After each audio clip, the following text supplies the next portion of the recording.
नमस्कार साथियों, आज मैं इस वीडियो द्वारा आपको महाभारत युद्ध में भोजन व्यवस्था किस तरह की गई उसके रहस्यों को बताता हूँ।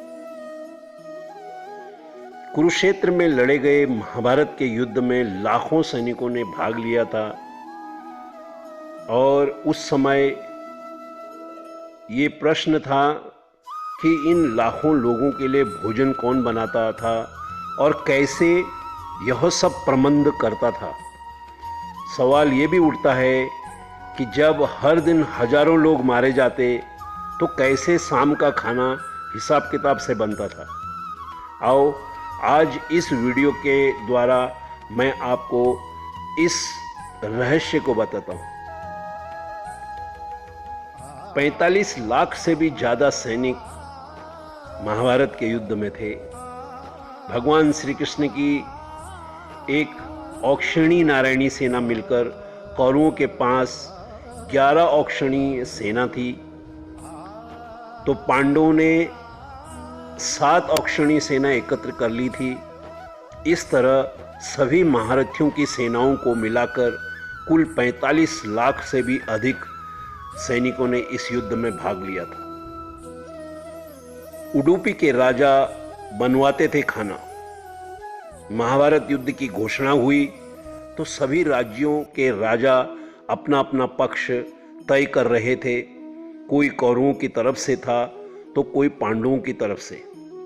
इस दौरान कई ऐसे भी राजा थे जिन्होंने तटस्थ रहना तय किया था। मान्यता के अनुसार उन्हीं में से एक उडुपी के राजा भी थे।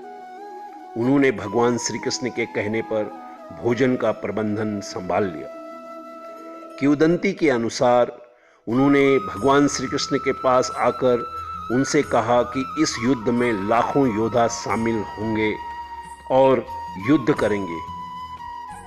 उनके लिए भोजन का प्रबंध कैसे होगा। बिना भोजन के तो कोई युद्ध लड़ ही नहीं पाएगा, न ही कोई योद्धा तैयार होगा।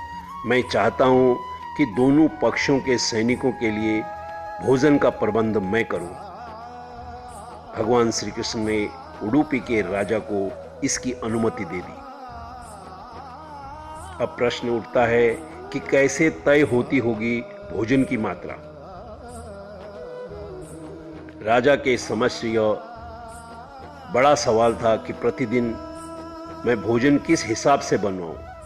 खाना कम या ज़्यादा तो नहीं होगा। उनकी इस चिंता का हल भगवान श्री कृष्ण ने निकाल लिया था। आश्चर्य कि 18 दिन तक चलने वाले इस युद्ध में कभी भी न खाना कम पड़ा और न ही बड़ी मात्रा में बचा। आइए मैं आपको बताता हूं कि यह कैसे संभव हुआ। अब इस तरह निकला इसका हल। युद्ध के अंत में युधिष्ठिर ने राजा से यह जानने की कोशिश की कि आज इतना ही भोजन बनाना है, यह आपको कैसे पता चलता। तब उडुपी के राजा ने इसका श्रेय भगवान श्री कृष्ण को देते हुए युधिष्ठिर से कहा कि भगवान श्री कृष्ण रोज उबली हुई मूंगफली खाते थे। जैसे मान लो उन्होंने 10 मूंगफली खा ली तो मैं समझ जाता था कि दूसरे दिन 10,000 सैनिक मारे जाएंगे। अतः दूसरे दिन में 10,000 सैनिकों का खाना नहीं बनाता था। इस तरह भगवान श्री कृष्ण के कारण हर दिन सैनिकों को पूरा भोजन व्यवस्थित मात्रा में मिल जाता था और न ही अन्न का अपमान होता था और न ही अन्न बर्बाद होता था। कर्नाटक का यह मठ, कहते हैं कि कर्नाटक के उडुपी जिले में स्थिति श्री कृष्ण मठ में ये कथा आज भी रोज सुनाई जाती है।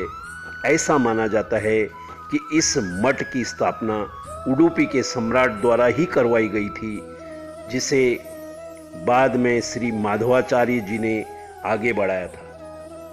तो साथियों, इस छोटी सी वीडियो की जानकारी के बाद इस वीडियो की समाप्ति लेते हुए आपका शुभचिंतक साथी जय।